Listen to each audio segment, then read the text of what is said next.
master device contains a globally unique 64-bit identification number stored within it, and this unique identification number can be used for addressing individual devices present on the bus in case there are multiple slave devices connected to the one wire bus. See, unique identification number can be provided to with respect to the address, whatever the slave we are connecting with respect to one wire interface, to select which slave we want to select with respect to the communication. You will be having the proper address representation to select the proper device. That you will do with respect to one wire bus. The identifiers has three parts: an 8-bit family code and a 48-bit serial number and 8-bit CRC computed from the first 56 bit. Whatever the whenever identifier number we have to generate, that is a 64-bit. In that, 8-bit has to be family code. What type of family device, what is the device we are using, that is family code. And 48-bit of serial number that can be generated randomly with respect to that. And combining this 48 plus 8, you will be having 56 bits of value. Using that 56-bit value, you are going to generate one more 8-bit value that will be computed, and you will be generating with CRC computation, and you will get that 8-bit value. Totally, after combining all these bits, you will get totally 64-bit of globally unique identification number. And the sequence of operations for communicating with the one wire slave device is listed. The master device sends the reset pulse on the one wire bus. First you will be sending the reset pulse, and the slave device present on the bus responds with the presence pulse. Presence pulse means how many number of slaves can be connected to the one master, and you will be first master will be sending the reset pulse, and at the slave devices will as and when they are getting the reset pulse, they will be responding with respect to the presence pulse if they are ready to receive the data or transmit the data. Okay, the master device sends a ROM command, that is net address command, followed by the 64-bit address of the device, and master will be sending which device he want to communicate or which device he want to transmit the data, or from which device he want to get the data. That's why he will be sending 64-bit address of the device. This address addresses the slave device to which it wants to initiate the communication. Okay, the master device sends a read or write function command to read or write the internal memory or register of the slave device. Okay, from memory also you can take, from register also you can take from the slave device. The master initiates a read or write data from the device or to the device. Okay, and then all communication over one wire bus is master initiated. Always master will initiate it. The communication over the one wire bus is divided into time slots of 60 microseconds. Whatever the communication we are doing, it will be divided into 60 into time slots of 60 microsecond. The reset pulse occupies 8 time slots for starting the communication. The master asserts the reset pulse by pulling the one wire bus low for at least 8 time slots. Okay, for at least 8 time slots, it will be pulling down the one wire towards the low. That is with respect to one time slot is of 60 microsecond, means if it is taking 8 time slots, 8 into 60, you will get 480 microseconds. Till that time your what one wire bus will be low. And if a slave device is present on the bus and is ready for communication, it should respond to the master with the presence pulse. Whatever the if the slave is ready for the communication, see, if the slave device is present on the bus and is ready for the communication, it should respond to the master with the presence pulse within 60 microseconds of the release of reset pulse of the master. See, whatever the master pulse is, master is giving the reset pulse at that time. Reset pulse will be available for 480 microsecond, but as and when that pulse is received by the slave has to respond to that reset pulse with by the presence pulse within a 60 microseconds. Okay, the slave device responds with the presence pulse by pulling the wire bus low for a minimum of one slot. Minimum of one slot, it should be pulling down the the voltage of one wire. For waiting a bit value of 1 on the one wire bus, the bus master pulls the bus for 1 to 15 microsecond and then releases the bus for the rest of the time slot. Whatever the remaining time slot is there, it will be releasing for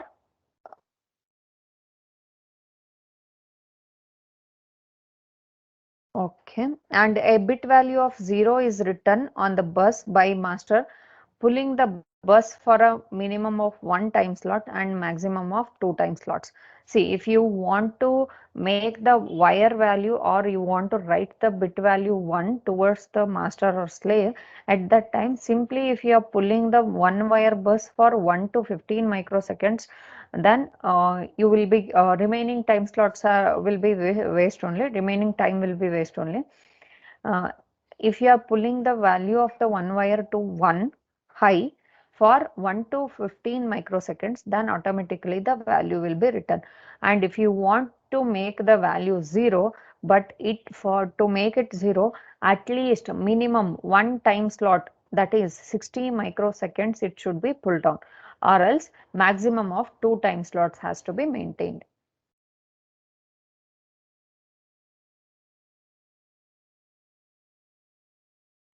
To read a bit from the slave device, the master pulls the bus low for 1 to 15 microsecond. If the slave wants to send a bit value 1 in response to the read request from the master, it simply releases the bus for the rest of the time slot. See, uh, to read a bit for the slave device from the slave device, master pulls the bus low for 1 to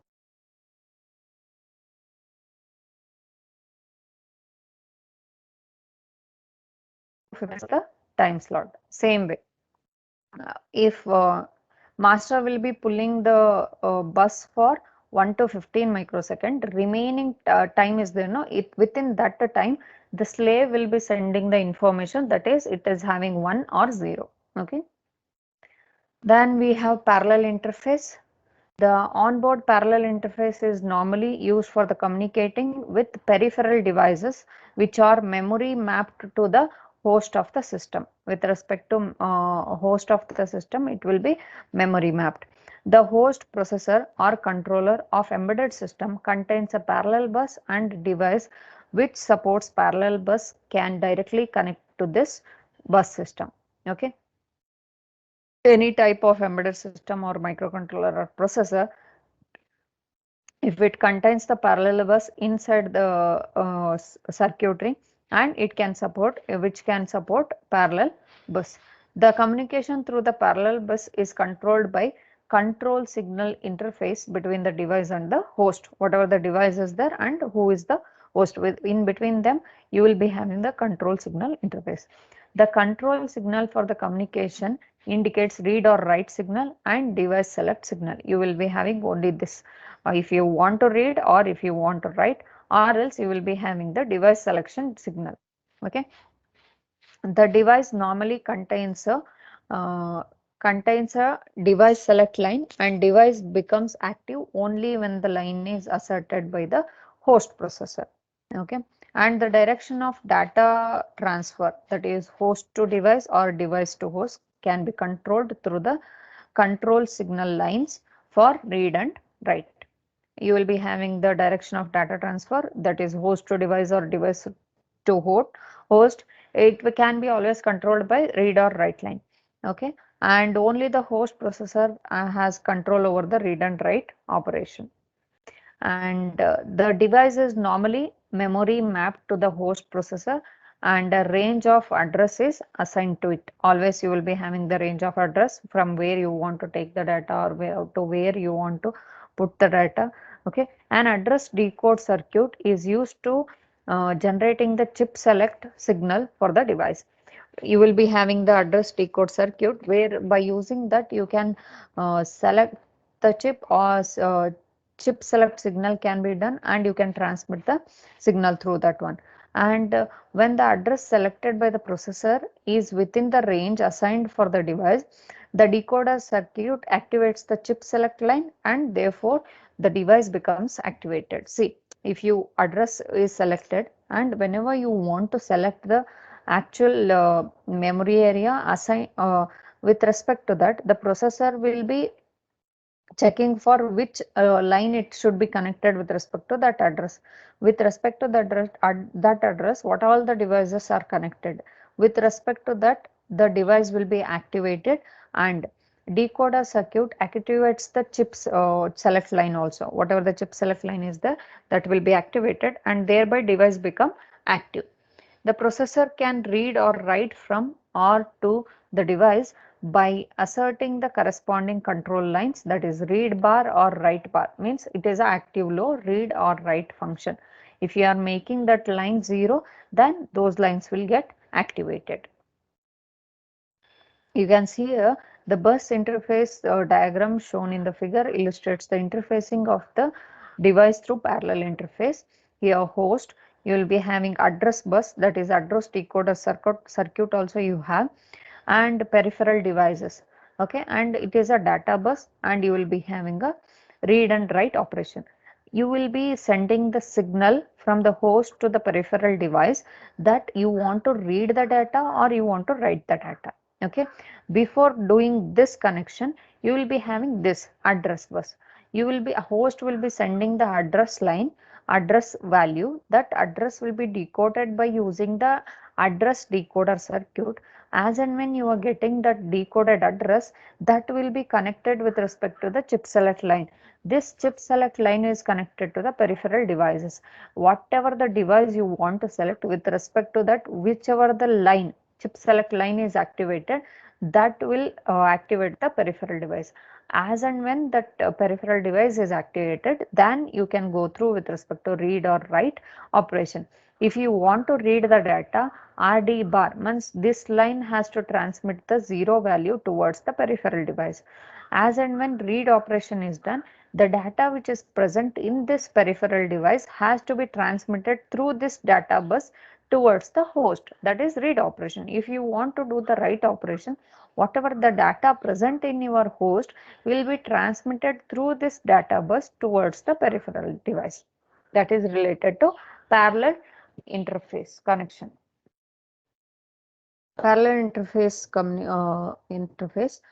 Here parallel communication is host process initiated, and if the device want to initiate the communication, it can inform the same to the processor through interrupts. Through the interrupts also you can transmit the data. For this, the interrupt line of the device is connected to the interrupt line of the processor, and the corresponding interrupt is enabled in the host processor. Through the host processor only you have to enable that interrupt. And the width of the parallel interface is determined by the data bus width. Whatever the data bus width is there, that is the actual width of the parallel interface. Means if you can transfer the 16-bit at a time, means the width of the data bus is 16-bit, 32 or 64, etc. In that way you can have a data bus. The bus width supported by the device should be same as the host processor. Whatever the bus width we are communicating using for the transmission, the host and slave both should have the same size of data bus. And parallel data communication offers the highest speed of the data transfer. It will be having the highest speed of data transmission. External communication interfaces. You have to see with respect to external communication interfaces means how it is connected with respect to the external devices. Okay, External communication interfaces refers to the different communication channels or buses used by the embedded system to communicate with the external world. Means inside the processor, till now we have discussed, means how it is communicating with the one device to one chip to another chip within one PCB. Now we are going to see with respect to how it is communicating from PCB to external devices. One PCB is already ready, that embedded system is ready. Now I have connected with the external devices like mouse and keyboard. All those things are external devices to the main board. Okay, that external devices, how we are going to communicate with respect to those devices, that we are going to see in the external communication interface. That refers to the different communication channels buses used by the embedded system to communicate with the external world. This external communication interface always, as I told you, it will be having the communication channels and it is used for the embedded system to communicate with the external world. For example, we can see that RS-232, RS-485 universal serial bus, that is USB connections, IEEE 1394, that is FireWire, infrared, IR, Bluetooth is you can take it as BT, Wi-Fi connection, Zigbee, GPRS, etc. These are the external communication interfaces you can verify here. RS-232 and RS-485. RS-232C, that is recommended standard number 232 versions revision C, is a legacy full duplex wired asynchronous serial communication interface. This is a full duplex wired and asynchronous serial communication interface. Full duplex means at the when we are transmitting the data, at the time of transmission only you can receive the data also. That is full duplex. And RS-232 interface was developed by the Electronics Industry Association (EIA) during the early 1960s. That is, RS-232 extends the UART communication signal for external data communication. For external data communication, you are using that extension of your UART communication signal. Okay, UART uses the standard TTL or CMOS logic. Logic high corresponds to the bit value 1 and logic low corresponds to the 0 for bit transmission. Whereas RS-232 follows the EIA standard for bit transmission. As per the EIA standards, a logic 0 is represented with voltage between 3 volts to plus 3 to plus 24 volt, and logic 1 corresponds with the voltage of minus 3 volts to minus 35 volts. Okay, that is with respect to RS-232. In EIA standards, logic 0 known as space and logic 1 is space known as mark.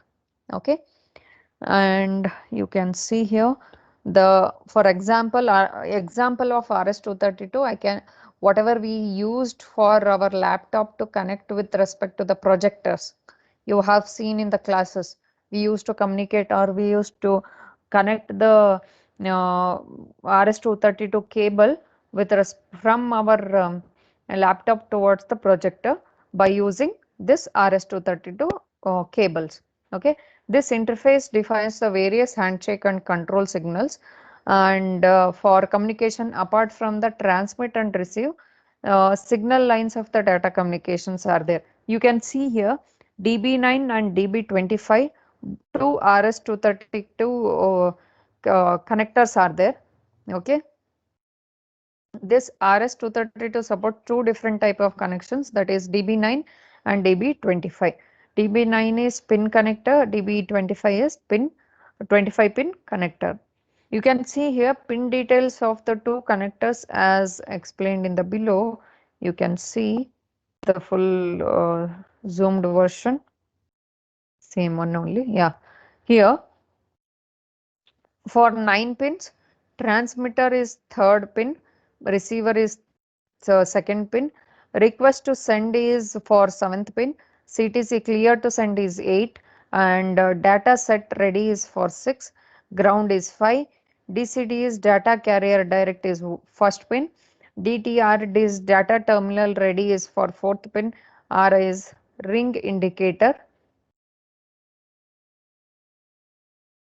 is for 9th bit, that is for DB9. If you are going for 25 lines from 9, 10, 11, 18, 23, 24 and 25, you don't have any connections.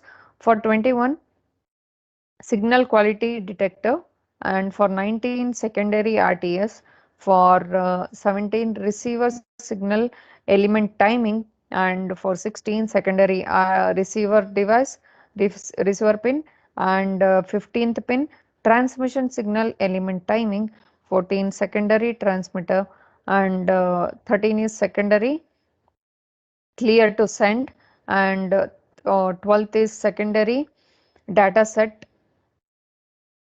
sorry, data carrier direct, and one is for frame ground. 22 is ring indicator, 20 is data terminal ready, 8th bit is data carrier detect, 7 is signal ground, and 6 is data set ready, 5 is clear to send, 4 is request to send, 3 is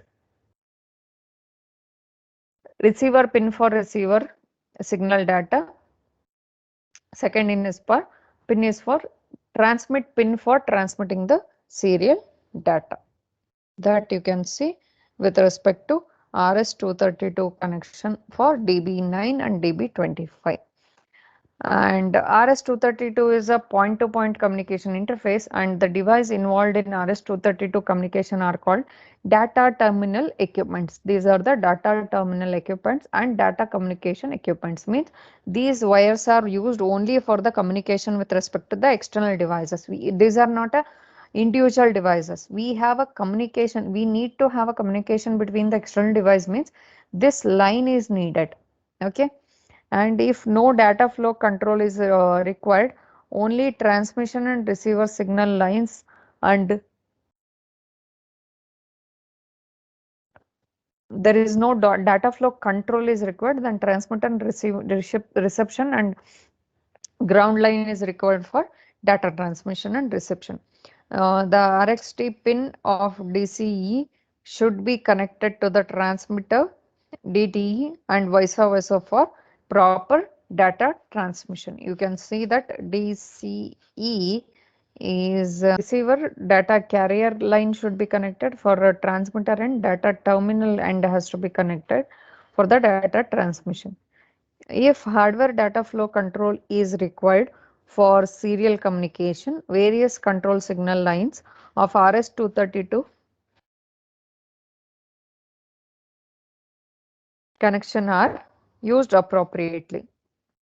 If the request to send, that is RTS, and clear to send signal coordinate the communication between DTE and DCE.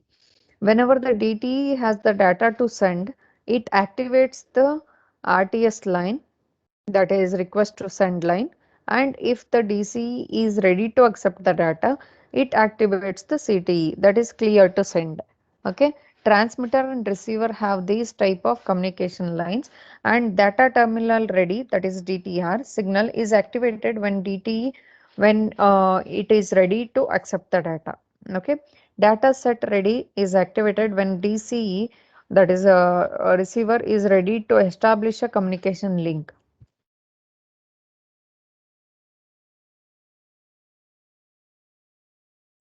The DTR should be activated state before the activation of the DSR. That data terminal ready should be always ready before you are going with respect to the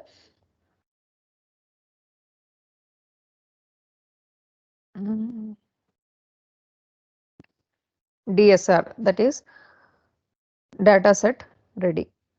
And the data carrier detect, that is DCD control signal is used by the DCE to indicate the DTE that a good signal is being received. Data carrier detect means it will be verifying that the whatever the signal we are transmitting or receiving, is it good signal or not. Ring indicator RI is the modern specific signal line for indicating an incoming call on the telephone line. To indicate the incoming line, you will be verifying with respect to ring indicator. RS-232 with respect to that only. As per the EIA standards, RS-232C supports baud rate up to 20 kbps. Upper limit is for 19.2 kbps actually. The commonly used baud rates by devices are 300 bps, 1200 bps or 2400 bps or 9600 bps, 11.52 kbps and 19.2 kbps. And 9600 is the popular baud rate setting used for the PC communication.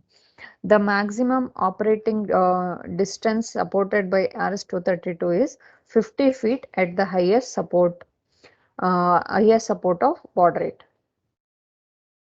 The distance of your RS-232 to the device, always it should be a maximum of 50 foot, then only the highest supported baud rate can be used. Above this, if you are going, then the communication errors will come. Embedded device contains the UART for serial communication and they generate signal levels and confirming that TTL or CMOS logic. A level translator IC like MAX 232 for Maxim Dallas Semiconductor is used for converting the signal lines from the UART to RS-232 signal lines for communication. You will be having the with respect to IC MAX 232 has to be connected to transmit the whatever the signal we are transmitting from the processor or the device towards the RS-232. Always it has to be converted into the acceptable signal which we are transmitting from RS-232 to the receiver to the receiver end. Okay, that's why always MAX 232 IC should be present. And RS-232 supports only point-to-point communication, not suitable for the multi-drop communication. Means multiple devices can't be connected by using the single RS-232 and you can't transmit at the same time. It uses single-ended data transfer technique for signal transmission and thereby more susceptible to noise, and it greatly reduces the operation distance. And RS-422 is another serial interface standard for EIA from EIA for differential data communication. It supports data rates up to 100 kbps and distance up to 400 feet. If you are going for a longer distance and high speed of data transmission, then you can go for RS-422. RS-422 supports multi-drop communication with one transmitter device and receiver devices up to 10. Means multi-drop communication is done, means multiple devices can be connected at a time to receive the data. And RS-485 is the enhanced version of RS-422 and it supports multi-drop communication up to 32 transmitting devices. It can go for up to 32 transmitting devices and 32 receiving devices on the bus. Okay, the communication between device in the bus uses the addressing mechanism to identify the slave device. As if we are going for 32 devices at the same time, then you need to have a addressing mechanism with respect to the slave devices. Okay, next we have universal serial bus, that is USB. Universal serial bus is a wired high speed serial bus for data communication. The first version of USB was USB 1.0 used in 1995. The USB communication system follows a star topology with the USB host at the center and one or more USB peripheral devices USB host connected to it. And because see USBs can be used with respect to the main device directly, easily you can put the data or receive the data from this USB. The USB host can support connections up to 127 and indicating slave peripheral devices and other USB host devices. You can see this figure illustrated the star topology with respect to USB. USB host will be there. You can have a peripheral device 1, 2, 3 and host hub will be connected with 4 and 5. Many number of USB peripherals can be connected if you have a star connection with respect to that. USB transmits the data in packet format. Always it is not in the form of streams. It is in the form of packets. Each data packet has to be standard format. It has to be standard format. The USB communication is a host initiated one. It is a host initiated one. Always the USB host contains the host controller which is responsible for controlling the data communication. To control the data communication, you will be uh, uh, so USB host will be containing the host controller which is responsible for controlling the data communication. Including establishing connectivity with USB slave devices and packetizing and formatting the data. You will be having all these function has to be done at the USB only.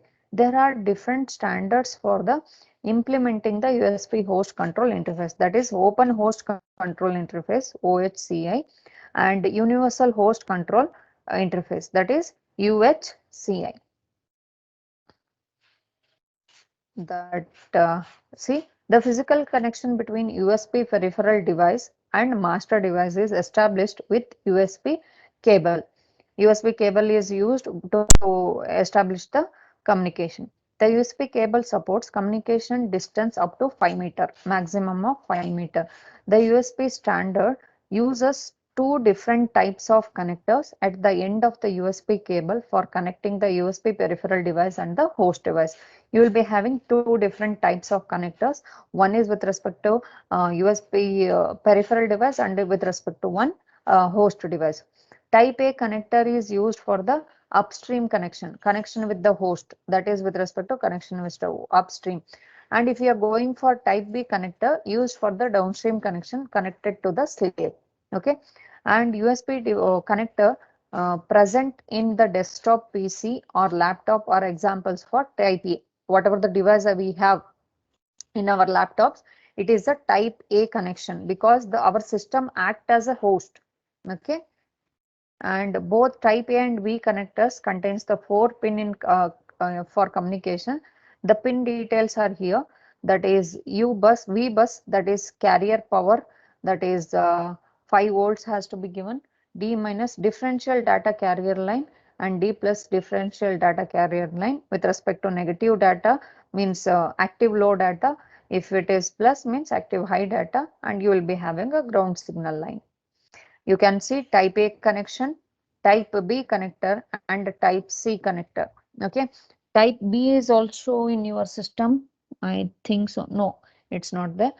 And type C is now available with the laptops and also with respect to your mobile connections. Okay.